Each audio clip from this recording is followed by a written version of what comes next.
Sejam todos muito bem-vindos a mais essa live. Hoje eu trago um convidado especial, meu amigo, o Fabiano, né? Fabeta e Letras. Ele tem esse canal, Fabeta e Letras. O link está aqui no comentário da live, também está na descrição. Então se inscrevam no canal dele.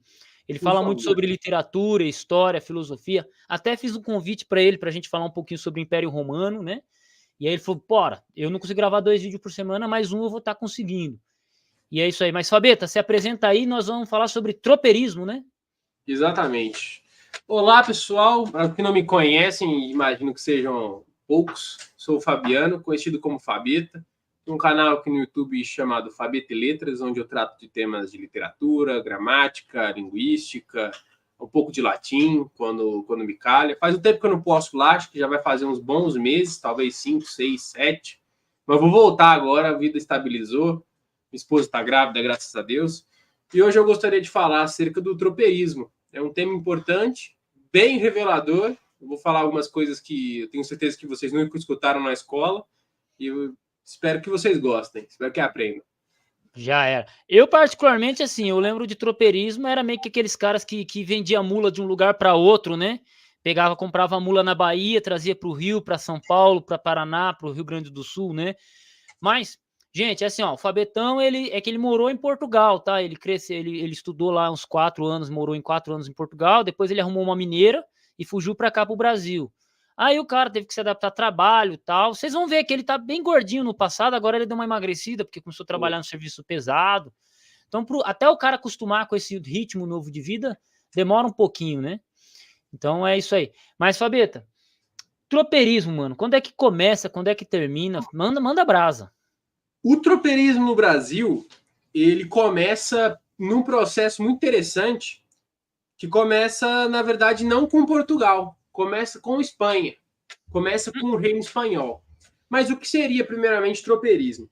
O tropeirismo, ele é um processo que deriva do bandeirismo, né, do processo dos bandeirantes. Os verdadeiros corações paulistas se enchem de emoção ao lembrar de um povo tão glorioso, de um povo disposto a lutar. E quem são os tropeiros? Os tropeiros eram as pessoas responsáveis pelo transporte das mercadorias no período colonial e pela compra e venda de muares, como disse o Adolfo. O que é um muar? Uma mula ou um burro. Se é uma fêmea, é uma mula. Se é um macho, é um burro. E quando é que começa esse processo? Quando os espanhóis chegam à América Latina e começam a explorar os Andes, sobretudo o Equador, Peru, Bolívia e Argentina, descobre-se logo a princípio o quê?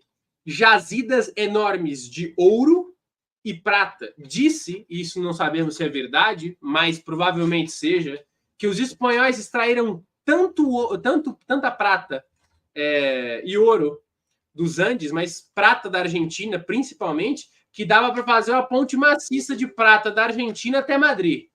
Agora, se é verdade, eu não sei, mas é o que dizem alguns historiadores. Tamanho foi o fluxo de metais preciosos que aconteceu na América Latina. Só que, no período colonial, nós temos que lembrar que não havia transporte automobilístico, não havia caminhão, não havia carro, não havia Kombi, não havia perua. Como que se dava o transporte? Pela tração animal. E quais foram os animais selecionados para fazerem esse transporte? Primeiramente, não foi o burro nem a mula, nem o cavalo. Por incrível que pareça, os espanhóis tentaram utilizar os animais nativos dos Andes. A alpaca, sobretudo. Mas a alpaca não tinha força física suficiente para fazer o transporte das mercadorias, para fazer o transporte do ouro e da prata até os portos, até o mar. Então, os espanhóis solicitam uma carga de burro e mula, advindo da Europa, ao El Rei, e El Rei envia jumentos e cavalos. Esses jumentos e cavalos vão cruzar e vão formar os burros e as mulas. E por que não usar simplesmente cavalos? Os cavalos, ao contrário dos burros e das mulas, não possuem tanta resistência física, então não consegue caminhar dias e dias a fio sem parar, e a força física dele é menor. Então um cavalo aguenta ali cerca de 20 a 30% do seu próprio peso no lombo. Já um burro e uma mula aguentam 50%, 60% do seu peso. Essa força física, como eu já falei numa outra live, advém do jumento, que aguenta 100% do seu peso de força física. Eu nem falo isso como leigo. Meu trabalho é esse. Meu trabalho é com cavalo. Eu trabalho com cavalo. Né? Minha vida é trabalhar com cavalo. Então, o cavalo...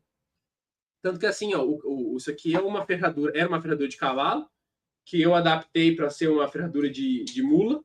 E você percebe que ela é achatada, ela é mais fina. Eu vou até pegar uma ferradura de... eu tô sem aqui. Ferradura de cavalo, você percebe que ela é mais arredondada. Por quê? Porque a distribuição de peso do cavalo é diferente do burro e da mula. O casco é mais achatado, ele é mais encastelado e ele tem uma dureza muito maior do que a do cavalo. Então, o burro e a mula forneciam vantagens na tração animal e o cavalo não dava conta. Então, o que acontece? Inicia-se no Uruguai e na Argentina uma grande criação em massa de burros e mulas. Então, o que acontece é que alguns bandeirantes decidem se dedicar ao quê? Ao transporte de ouro e prata advindo da Espanha até os portos portugueses no Brasil. Então, o que eles faziam? Eles iam até o Uruguai e a Argentina e faziam a compra desses muares e traziam com eles charque, fumo, mas principalmente o quê? O ouro e a prata. Só que toda a produção desses animais estava concentrada no Uruguai e na Argentina, tanto que até hoje esses animais vivem de modo selvagem nas planícies argentinas e nas planícies uruguaias. Inclusive, os primeiros grandes criadores, comerciantes desses animais foram os padres jesuítas. Os missioneiros jesuítas foram os primeiros grandes produtores de muares na Argentina, no Uruguai e, claro, no Rio Grande do Sul. Tanto que a história do Rio Grande do Sul não existiria se não fosse a história de São Paulo. Porque os tropeiros saíam de São Paulo, viajavam até o Rio Grande do Sul, chegavam ao Uruguai e Argentina, faziam a compra do burro e da mula e então subiam novamente até São Paulo. E o Rio Grande do Sul, também Santa Catarina e o Paraná, faziam parte das paradas que esses tropeiros faziam. E conforme eles iam fazendo paradas, longas paradas, criava-se ali o quê? Um assentamento, um povoamento, uma aldeia. Então, as grandes cidades antigas e históricas do Rio Grande do Sul foram fundadas pelos paulistas que faziam essas viagens desde São Paulo até o interior do Uruguai e da Argentina para comercializar o burro, a mula e fazer o transporte das mercadorias na época. Inclusive, o que hoje nós temos como roupa tradicional gaúcha, isso vai impressionar até o Adolfo. Imagina o gaúcho do mais tradicional. Bombacha, espora, chapéu de feltro longo, lenço no pescoço. Os paulistas se vestiam assim até 2 séculos atrás. Na verdade, essa não é uma roupa tão tradicional gaúcha. Essa é uma roupa que era tradicional até no interior de São Paulo. Os sorocabanos se vestiam assim. Inclusive, essa cultura aqui, ó. Essa cultura aqui, quer ver? Ela não é uma cultura só gaúcha. Ela era uma cultura também do interior de São Paulo. Que vai pro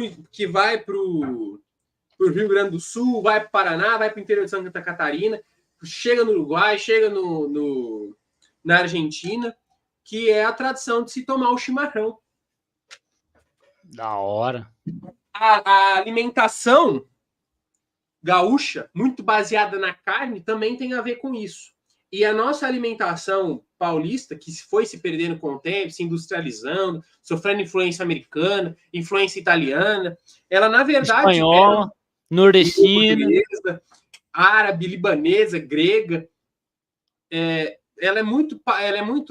A culinária tradicional paulista, ela, na verdade, ela é muito parecida com o que nós temos hoje da culinária mineira. Então, o que os tropeiros comiam? Arroz carreteiro, feijão tropeiro, porque eles tinham grande abundância de que nas suas viagens? Não dava para transportar muito arroz, muito feijão, mas agora a carne seca, o charque, a linguiça, todos esses alimentos em conserva, conservados pelo sal, eram transportados, porque duravam longos meses. Então, essa era a alimentação tradicional paulista. O paulista usava o poncho, as pessoas... É até engraçado imaginar isso. Tanto que alguns registros históricos dizem que até mesmo no calor, no verão, os paulistas usavam poncho. O que é o poncho? É aquele manto que só tem um buraco para você encaixar a sua cabeça e cobre o corpo todo, que os gaúchos usam até hoje. Então, essa é a origem do tropeirismo. Só que o tropeirismo vai sofrer uma modificação no século XVIII, que vai ser qual? O descobrimento do ouro no Brasil, no interior de Minas Gerais. Tá mutado, Adolfo. O ouro em Minas Gerais pelos bandeirantes paulistas. Exatamente. Então, já não se transporta mais o ouro dos espanhóis, que inclusive era ilegal. O transporte em terras portuguesas de ouro espanhol e transporte de animais de carga era crime pela coroa portuguesa. E é tanto que esse processo de andar para lá e para cá sem saber o que é espanhol e o que é português, que vai expandir a fronteira brasileira até onde nós temos hoje. Tanto que o Uruguai vai ser terra brasileira até a divisão da Cisplatina, na época do primeiro reinado. Mas voltando. Então, esses animais de carga, eles agora serão redirecionados ao movimento de transporte de carga em Minas Gerais. E isso vai definir muito do que é o mapa mineiro. Por quê? O sul de Minas Gerais nunca foi rico em ouro, nunca foi abundante em ouro. E é onde eu resido, o sul de Minas Gerais. O que então os mineiros fizeram para movimentar economicamente o sul de Minas Gerais? Qual que era a grande demanda que os mineiros tinham na época? Criação de animais. Então começa o quê? A criação de animais em larga escala. Mulas, burros, jumentos e cavalos. Tanto que até hoje o sul de Minas é conhecido por isso. Eu trabalho num grande centro de treinamento de cavalos. Porque até hoje é um dos fatores de movimentação da economia no sul de Minas.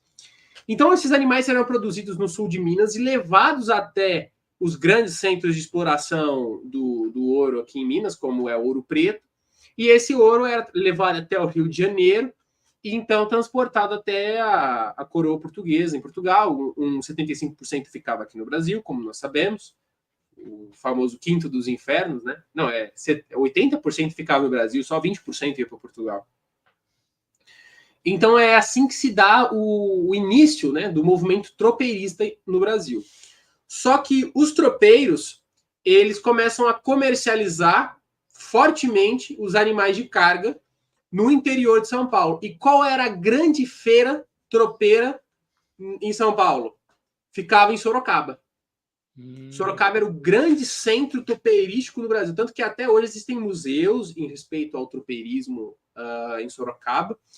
Inclusive, alguns registros da época apontam que quando chegava cargas enormes, milhares, centenas de milhares de animais de carga advindos do Uruguai, da Argentina ou até mesmo de Minas para serem comercializados, não davam vazão, não vencia. Os compradores chegavam e a maior parte saía de mãos abanando. E engraçado que os registros da época, isso já no caso da Argentina, mas creio que também se aplica aqui ao Brasil, uma mula valia 4 vacas. Lembrando que uma vaca dá leite, uma vaca produz bezerro, uma vaca produz carne. Só que uma mula valia tinha o valor de 4 vacas. Tamanho era a importância da mula e do burro no Brasil, no período colonial. Da hora, cara. Até você comentando aqui, a Jambeiro, que é uma cidadezinha que fica aqui a uns 10 quilômetros de onde que eu moro em Caçapava, Vale do Paraíba, e ali era ponto de parada tropeira, né? Você tem a torneirinha de água que dava para as mulas e tal. É um ponto, é uma cidade, hoje é uma um bairro, né, um distrito de cidade grande, né? Você tem São José de um lado, Caçapava do outro, mas você tem esse centro histórico aqui, né? Aqui o Vale tem bastante coisa antiga, né? E era rota, né? Porque passa por Sorocaba, passa por aqui, desce para o Paraná e dali desce para o Rio Grande do Sul, né? E aí, boa parte do que é o Rio Grande do Sul é formada nessa época. Só fala muito da colonização alemã e tal, mas isso é uma coisa ínfima na história do Rio Grande do Sul. O que de fato forma o que é o gaúcho é o tropeirismo brasileiro, paulista, e a influência espanhola da América Espanhola que havia, advinda do Uruguai, da Argentina e tal. Tanto que o dialeto gaúcho, a história gaúcha, as missões gaúchas, são todas é uma história muito espanhola, né? Sim, depois teve a guerra aí, né? Teve a guerra dos farrapos. Farrapos. Teve a participação, né? Praticamente o fronte dos gaúchos na Guerra do Paraguai, né? Inclusive, se você puder colocar uma imagem para nós vermos, coloca assim, vestimenta típica do tropeirismo Você tá no paulista. computador, né? Você mesmo pode colocar. Sim. Quer ver? Então, vou colocar para vocês verem como é que os paulistas se vestiam há 200 anos atrás, 250 anos atrás. Há algumas festas no interior de São Paulo, ainda cavalgadas, exposições, ainda conservam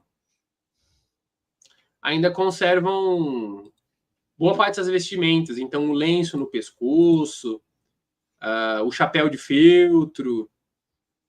Eu vou como é que eu faço agora? É apresentar, compartilhar tela. Isso. Sim, entendi. Depois, Aqui. quando você puder, você trabalha com 2 monitores aí. Aí, ó.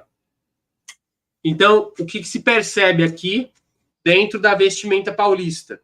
Nós temos o chapéu aba longa de feltro, por causa do sol durante as viagens, também por causa do frio, que ele é de feltro, ele esquenta.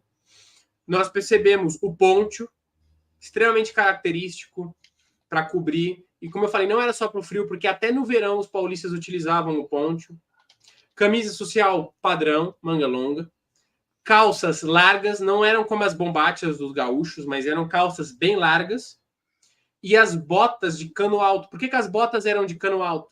Para evitar o ataque de cobras, que era muito comum durante as viagens.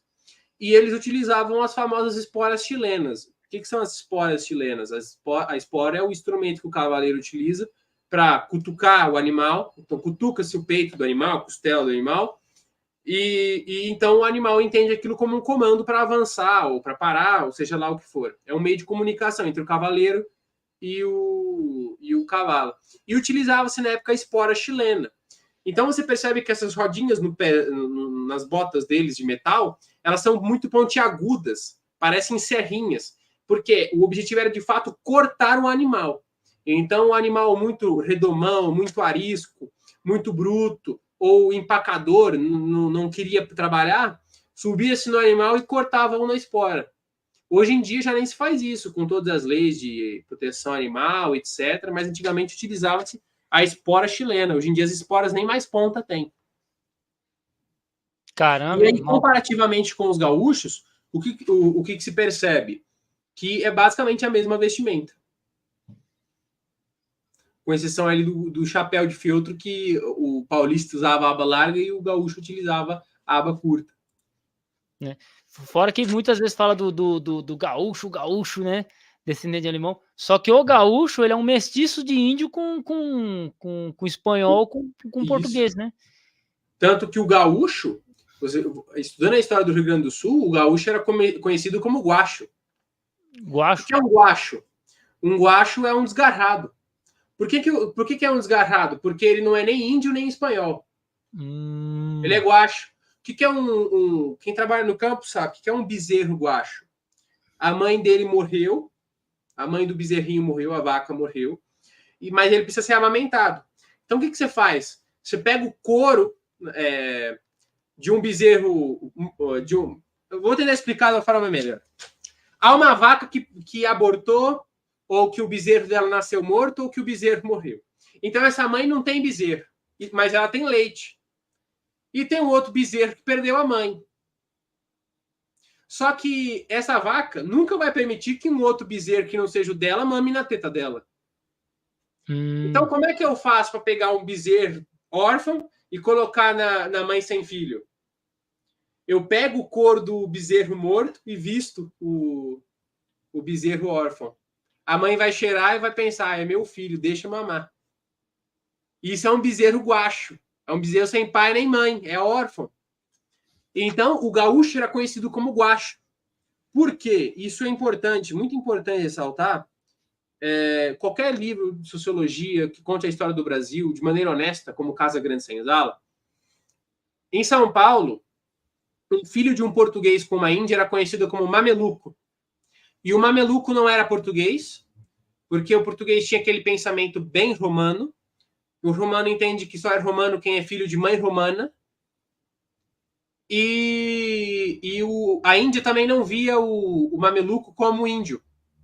Porque na mentalidade indígena, toda a virilidade, todo o poder de geração de vida saía do sêmen.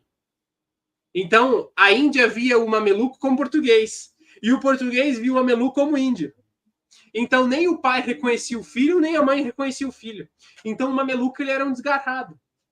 Por isso que o bandeirante não tem compromisso com nada. Ele sai à aventura, sai à caça, porque ele é um desgarrado. E a nossa identidade ela surge a partir disso. É igual no romance do José de Alencar, a Iracema. Quem que é o filho da Iracema? O Moacir. E quem que é o Moacir? É o filho da dor. Ele é o filho do sofrimento, ele é o filho da exclusão. Então, essa é a origem tanto do gaúcho quanto do paulista. Um desgarrado, a priori. Só que é um desgarrado muito tradicional. E é um desgarrado que cria a própria cultura, uma coisa nova. Ele não é nem português, ele não é nem espanhol, e ele não é nem indígena. Na verdade, ele é o quê? Ele é um guacho. Por isso que gaúcho vem de guacho. Etimologicamente falando, né? Caralho, hein, Fabio? Te ouvindo, eu penso comigo, cara, quanto que eu deixei de estudar, mano. Puta que pariu. Não, e o pessoal fala que eu não trabalho, né? Eu trabalho com um monte de peão, eu só trato dos cavalos. Não sou nem um grande domador, não sou um grande veterinário, nada disso. Não, mas você tá ligado que eu sou pedreiro também, tô trampando de pedreiro. Não. Aí os caras chegam assim pra mim e é engraçado, né? Igual tava um ferrador de cavalo lá ferrando cavalo, um grande amigo meu, Fabinho Ferrador. Fabinho Ferrador chegou pra mim e falou: caramba, português. Só me chamam de português aqui na cidade. Caramba, português. Você veio lá das Europa e não trouxe um diploma de faculdade, hein? Você é uma desgraça mesmo, isso é uma decepção. Aí você fala assim, eu tenho um amigo que tem 3 diplomas e tá trabalhando na obra. Não, então, não adianta de nada. Você fala, eu tenho um parceiro meu que tem 3 diplomas de faculdade e tem que trabalhar na obra, não tem como.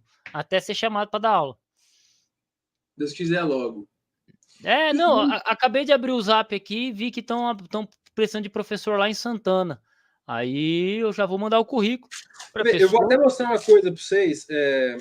Agora falando um pouco sobre a história paulista, o Brasil, eu entendo o Brasil como um país muito rico, mas que se perdeu no caminho, mas primeiramente muito rico culturalmente, justamente por isso. Porque na nossa gênese é que nós perdemos muito. Nós perdemos muito. Primeiro por causa dessa questão esquerdista, marxista, que destrói a cultura do país e tenta destruir todos os símbolos históricos e nacionais, isso desde a União Soviética até os dias de hoje. Mas, sobretudo, por um processo de desvalorização mediante ao que é de fora, como já diria o Ariano Suassuna. Então, é nos imposto uma cultura, é nos imposto uma tradição que não é nossa, que é igual, essa semana vai ter agora um desfile de cavaleiros na cidade. As pessoas não vão vestidas como os tropeiros de antigamente, nem como o legítimo caipira. Porque como é que o Jeca Tatu se veste? Ele se veste camisa social, calça comum, ele se veste botina e chapéu de palha. Hoje em dia, não. Hoje em dia, a noção de caipira ela foi tão influenciada pela cultura americana que o brasileiro jura que o caipira é o country, que é o cara do chapéu de couro, é o cara da texana, o cara que usa calça jeans apertada, camisa xadrez. Que fala porta. Não, de fato, caipira fala porta, mas agora o caipira falar Hiluxão, que nem os caras falam da Hilux, né? Mas hoje com o negócio centralizado, por exemplo, já tá tudo lá no Mato Grosso, né, cara? Porque aqui em São Paulo você tem essas fazendas e tal, mas não tá sendo mais tanto forte, né? O forte do agro. Tá... Pega o interior de São Paulo. Não, sim, mas tá mais o Mato Grosso, essas coisas. Não, mas aqui... Goiás, Mato Grosso, Minas, é o country. Tanto que a música sertaneja hoje, ela é uma mistura de funk com country. Mas o que é, até o próprio sertanejo, o que é o sertanejo na sua gênese? Claro que futuramente ele vai sofrer influência dos italianos. Os italianos vêm também povoar o interior de São Paulo, o interior de Minas. Minha esposa mesmo, qual é o sobrenome da minha esposa? É Pádua. Pádua é uma cidade da Itália. Né? O Mazzaropi é um nome italiano. Mas, a priori, o que é? É uma fusão dos indígenas com os paulistas. Tanto que o primeiro estilo de dança paulista chama-se catira. Hoje é quase extinto. As pessoas não conhecem. Ou é cateretê ou é catira. O que é um catira? Pode pesquisar aí, catira no YouTube. Catira é uma dança tradicional de São Paulo, onde você tem uma viola, que é um instrumento português, vindo de Portugal, e conforme o violeiro vai tocando, o dançarino acompanha com os pés e com as mãos. Então ele vai batendo palma e vai batendo os pés. E isso é o catira. Então você tem a junção de um instrumento português com um estilo de dança indígena. Podem perceber como são as danças rituais dos indígenas, batendo os pés e as mãos. E esse é o primeiro estilo de dança, estilo musical, que surge no interior de São Paulo. E que era cantado e escutado até 30, 40 anos atrás, em todo o interior paulista, em toda a Paulistânia. Tanto que um catira que eu gosto muito diz assim: cachorro latiu, vou a prevenir, ladrão de mulher tá aí. Quem tiver mulher bonita, prepara as armas que tem. Cachorro latiu de noite, ladrão de mulher lá e vem. Então, ou por exemplo, quer ver uma música que fala de catira? Mas agora eu esqueci. Mas tem muitas músicas. Se pegar, por exemplo, Gato de Três Cores, é um catira muito bonito. Gato de Três Cores. Tiro a Queima-Bucha, que é: ô moça da boca murcha, te dou tiro de garrucha de queima-bucha. Que é uma música... que ele fala assim: eu tratei meu casamento contra o gosto dos meus pais, como uma velha de 100 anos que nem dente não tem mais. Levei ela pro ferreiro pra ver o que o ferreiro faz. Pôs a velha na tenda, ferreiro bateu demais. O diabo dessa velha já não tem conserto mais.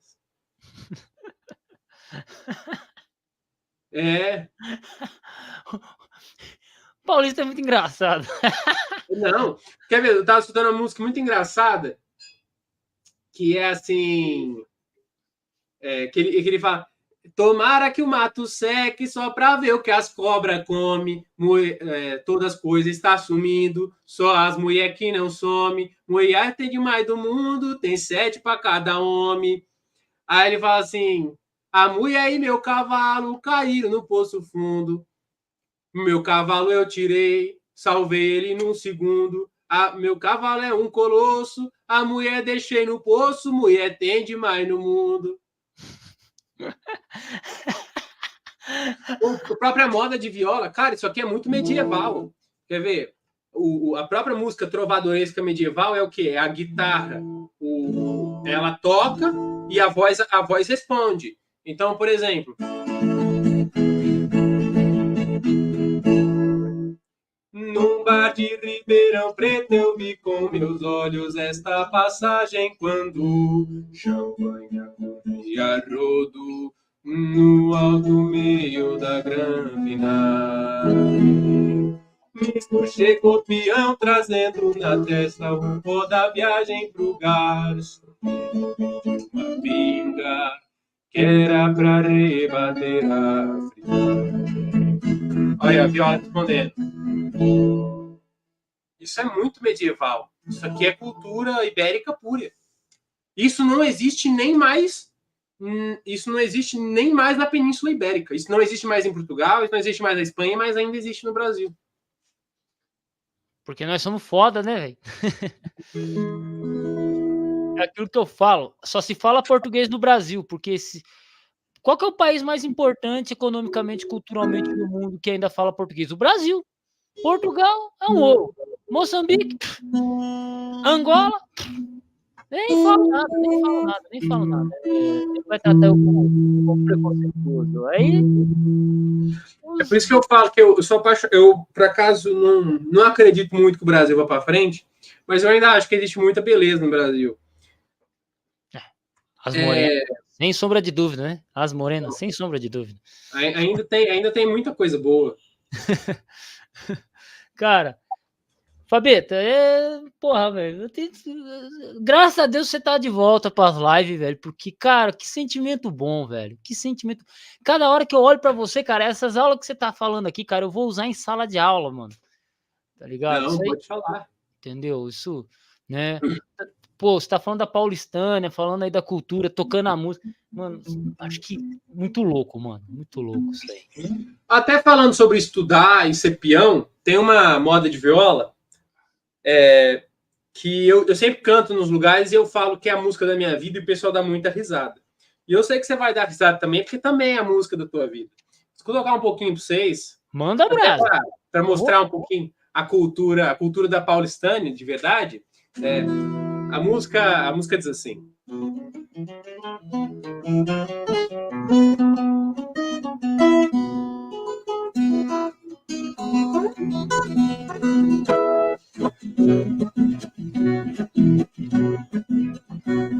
Burro que fugiu do laço, tá debaixo da roseta. Quem fugiu de canivete foi topar com baioneta. Já está no cabo da enxada quem pegava na caneta. Quem tinha as mãozinhas finas foi parar na picareta. Já tem doutor na pedreira, dando duro na marreta. A coisa tá feia, a coisa tá preta. Quem não for filho de Deus, tá na unha do capeta. Você é louco, bicho.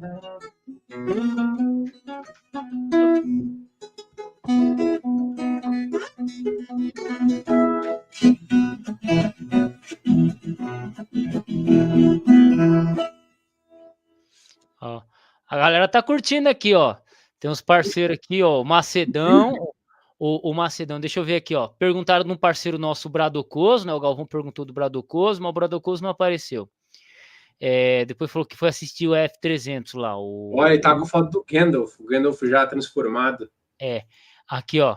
Fale sobre Ferrabras, a seita dos Muckers, a Jacobina Mendes Maurer, da história da imigração alemã no Brasil. Não conheço.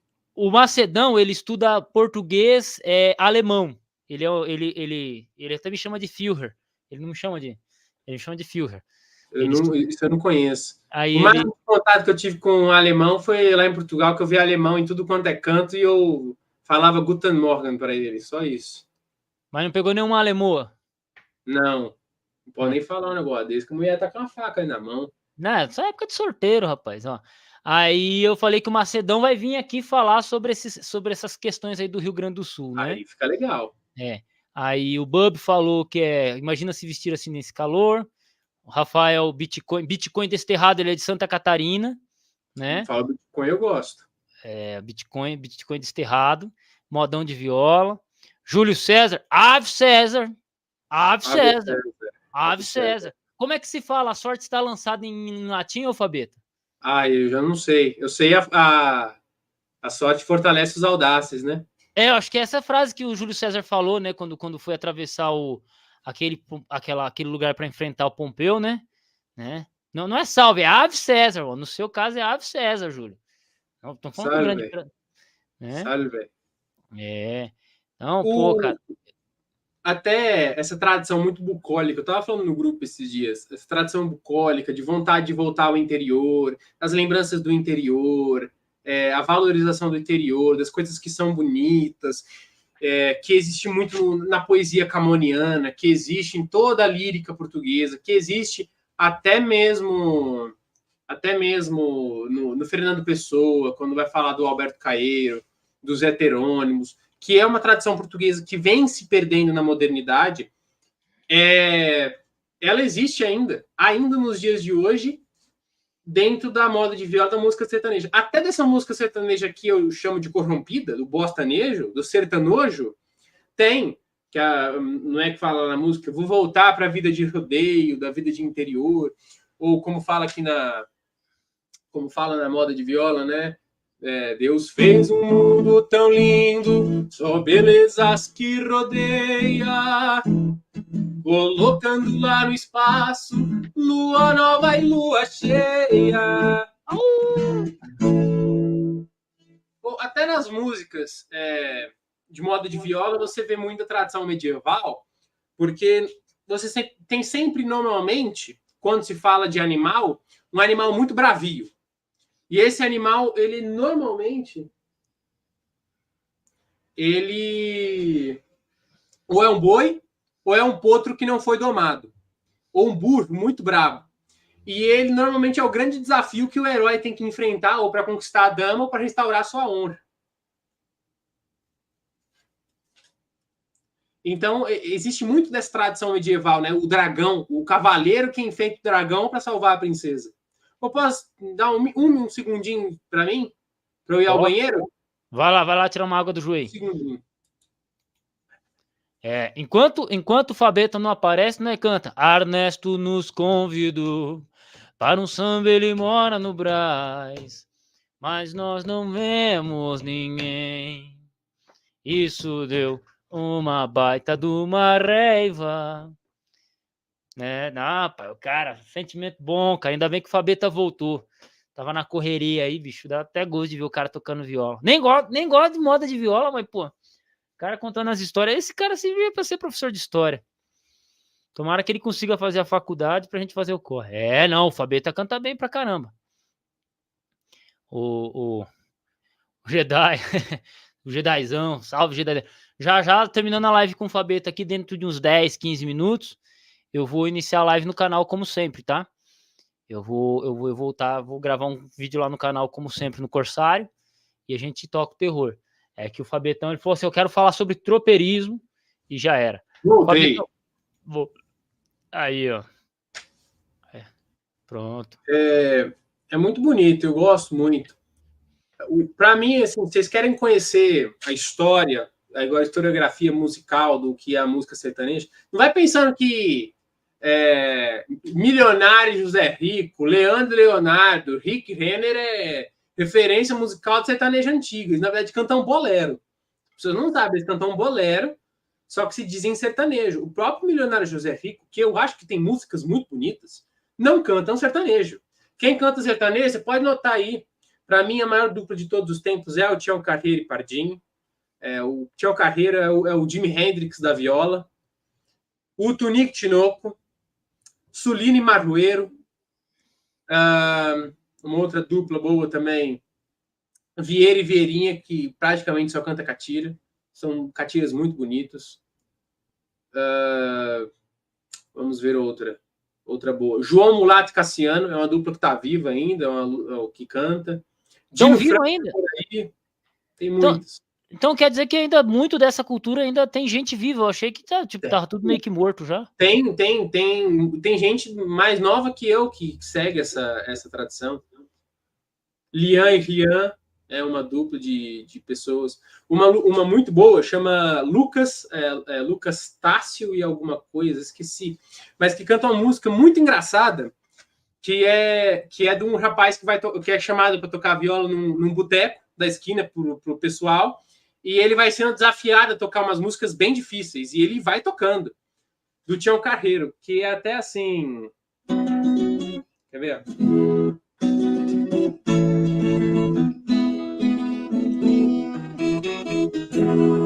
Eu recebi um convite para cantar umas modas no boteco da esquina, aonde a cachaça mora. mandei a viola no peito, veio um caboclo gritando: não vem com essas moda paia, quero ver você cantar Travessia do Araguaia.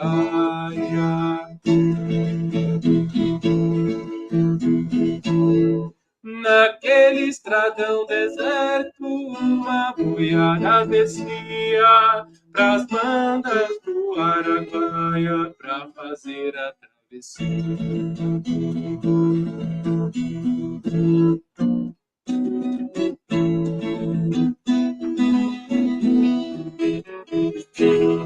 O povo bateram palma, arrumaram um piseiro. A mulherzada gritava: eu quero esse violeiro. Sem saber o que fazer, o sujeito ficou sem fala. Gritou de um jeito cabreiro: se conhece João Carreiro, faz o pagode fala.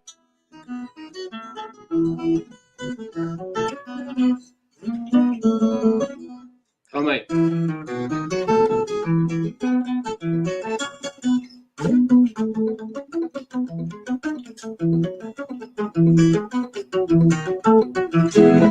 As flores quando é de manhã cedo,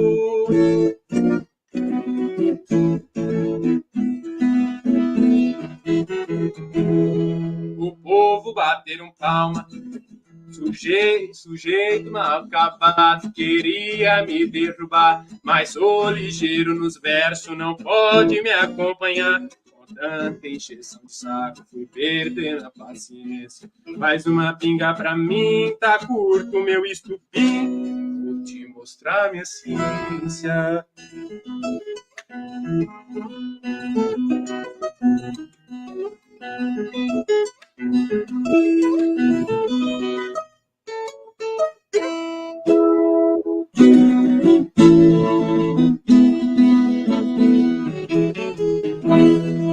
Já sabendo que aqui o buraco é mais embaixo, o fera gritou de longe, mas um pedido eu te faço. As pingas já tá acabando, traz erva pro tereré.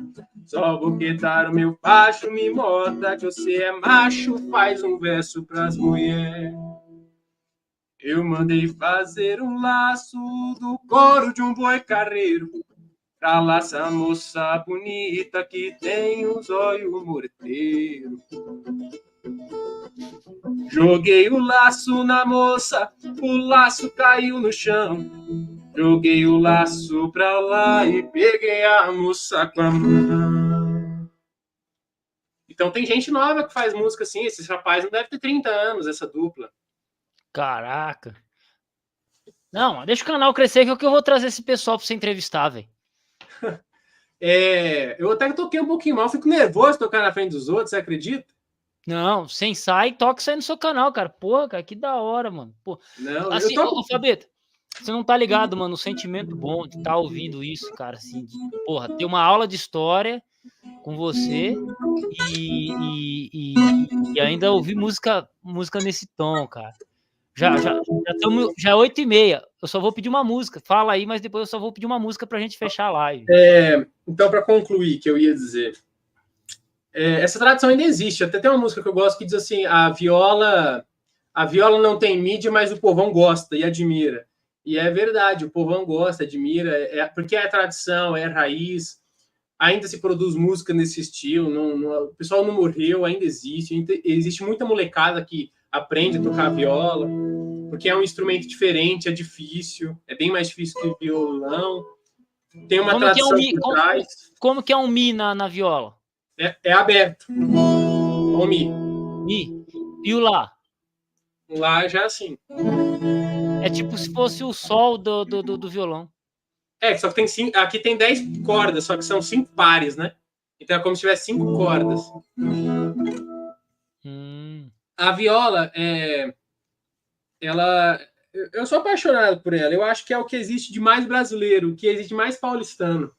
Inclusive, uma música que eu gosto muito chama-se Três Cuiabanas, que vai contar a história de um rapaz que é criado por um tio em Cuiabá, e ele é ensinado a ser um vaqueiro, e a laçar e tudo mais. E ele chega em Cuiabá e ele é desafiado no laço, e é uma música muito bonita. Vou cantar só o comecinho dela para vocês verem. Toca inteira, agora começou, termina. Então se quiser inteira. E é um registro histórico muito bonito do desenvolvimento de Cuiabá. Ou você só toca um pedaço e você faz ela, grava ela no seu canal completo, porque já teve inscrito aqui no seu canal, hein? Cada live. Eu nasci numa data feliz, bem depois do dia 16. Por eu ser um menino sem pai, fui criado por titio Inês. Titio era cuiabano, nessa lida também. Ele era criador de gado, no seu regime me acostumei. Tinha laço de madeiro, não escapava uma reis do mangueiro. Eu deixava correr 30 dias por mês.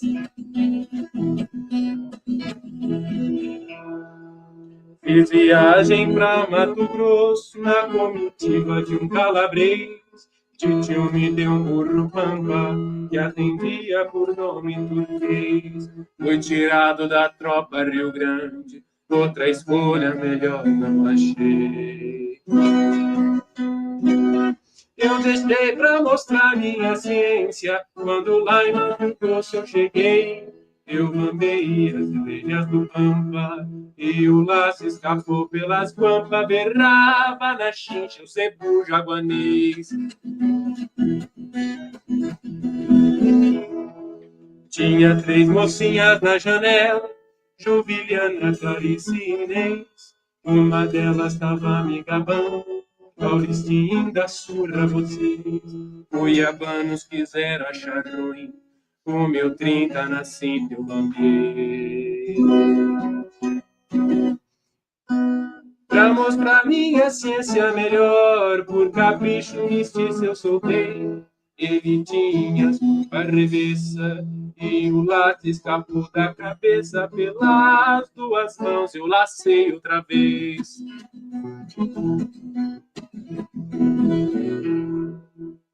O patrão me chamou lá pra dentro, eu entrei com meu jeito cortês.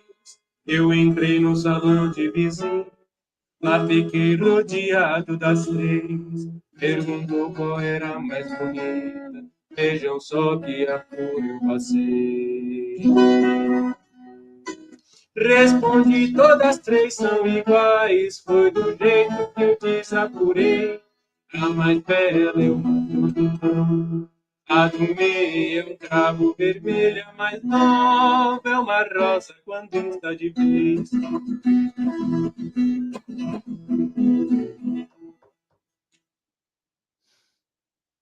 Da hora, cara. Da hora. Completa só no canal Alfabeta. Alfabeta, você tem até sexta-feira para colocar essa música no seu canal, hein? Coloco. Você coloca até sexta-feira essa música aí. Para quem se assistir essa live, poder se inscrever lá, aproveitar, o link tá na descrição. Mas tem uma musiquinha paulista que eu quero que você toque, já que você tá com a viola aí. Mas não é sertanejo, não é o clássico. É o velho e bom samba. Então, vou pegar o violão. Pegue o violão aí.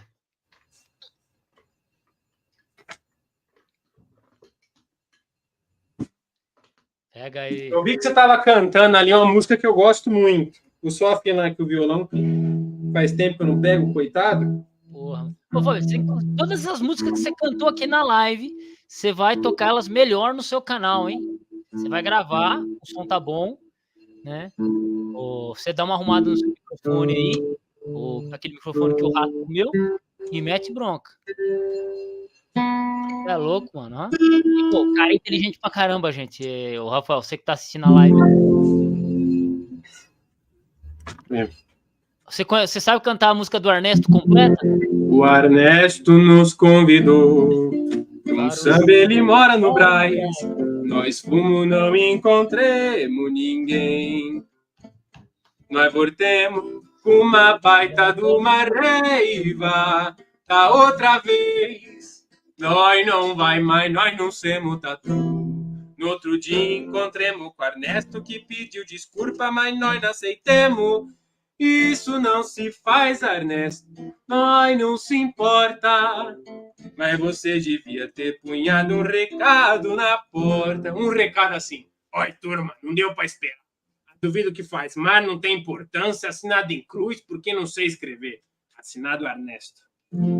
Ernesto nos convidou, um samba ele mora no Brás, mas fumo não encontremos ninguém. Nós voltemos uma baita do Marreiva, da outra vez nós não vai mais.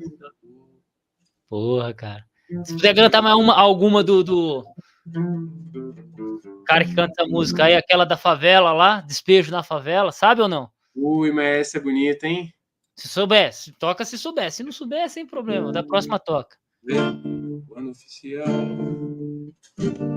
Quando o oficial de justiça chegou lá na favela e, contra o seu desejo, entregou ao seu Narciso um aviso, uma ordem de despejo,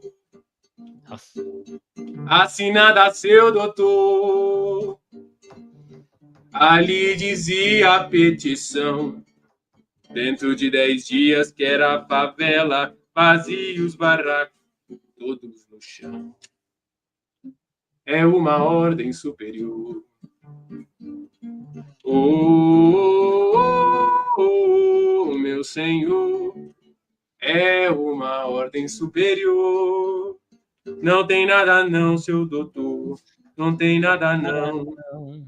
Amanhã cedo vou deixar meu barracão. Não tem nada não, seu doutor, vou sair daqui pra não ouvir o ronco dos tratores. Fechar, não larga o violão não, saudosa maloca. Ah, mas essa é inclusive a saudosa maloca, eu já falei isso aqui em outra live, né? Acho que estava até o Elcião quando eu falei.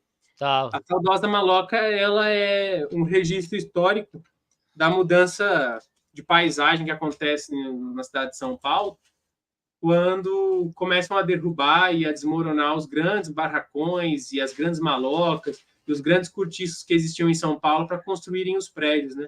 Então, é a chegada do progresso, como diz o Adonira Barbosa na música. Depois a gente faz uma live só sobre saudosa maloca, a evolução da paulista. Se o senhor não tá lembrado, dá licença de contar que aqui onde agora está esse edifício ar era uma casa velha, um palacete assombrado. Foi aqui, seu moço, que eu, Mato Grosso e o Joca construímos nossa maloca. Mas um dia eu nem quero me lembrar, veio os homens com as ferramentas e começou a derrubar. Peguemos todas nossas coisas e fomos pro meio da rua apreciar a demolição. Que tristeza que nós sentia, cada tauba que caía doía no coração. Mato Grosso quis mas em cima eu falei. Os homens tá com a razão, nós arranja outro lugar. Só se conformemos quando o Joca falou. Deus dá um frio conforme o cobertor. E hoje nós pega as paias nas gramas de um jardim. E pra esquecer, nós cantemos assim.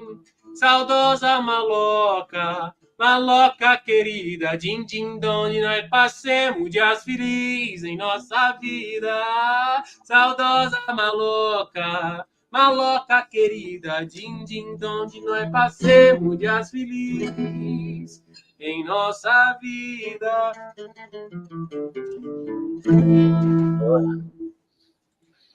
A Dona Irã já tinha descendência espanhola, né? Ou italiana, não sei, né? Italiana. Ele até tem uma música que é Piove, piove, fa tempo che piove qua, Gigi. E io sempre, sotto la tua finestra, e voi senza mi sentire, ridere di questo infelice qui. Chama samba italiano essa música. Da hora, velho, da hora, tá. Gente, como combinado, eu falei com o Fabeta, eu ia tomar o tempo dele até perto de umas 9 horas, entre as 8h30 e 9 horas. É que a gente tinha que conversar um pouquinho antes também. Mas eu vou estar finalizando essa live, então, gente, se inscreva no canal do Fabeta. Tem muita coisa sobre linguística, estudos, e ele vai voltar a produzir conteúdo, tá? Ele deu uma travada porque estava estabilizando a vida dele aí, correria, natural de todo mundo, né? Mas ele agora vai voltar mais constantemente a gente fazer live aí, principalmente ele e o violão, cara. Mas, ô, mano, puta sentimento bom, cara. Puta sentimento bom. Melhor ele com rapadura. E rapadura, mano. Pô, eu tô sem a minha rapadura aqui, cara. Tô sem a minha rapadura aqui. Né? Então, mas é isso aí. Então se inscrevam no canal do Fabeta. O Rafael já se inscreveu. O Rafael Bitcoin já se inscreveu lá. Comida espanhola. A rapadura é originária da Espanha, para quem não sabe. Mas nós estamos há 500 anos fazendo isso lá no Ceará, né, mano? Então, sem questionamento, né? Mas aí a gente entra em outras lives históricas aqui. Convidei o Fabeta para falar de Império Romano também. O cara manja muito. Ele vai estar gravando vídeos lá sobre o Império Romano no canal dele, pelo menos um vídeo por semana, alguma coisa assim. E a gente vai estar fazendo live aí, trocando ideia. Então, finalizando a live, muito obrigado. Fabeta, muito obrigado pela essa música, pelo ensino, cara. Da hora. E é isso aí. Um abraço a todos e fiquem com Deus. Muito obrigado, sempre um prazer.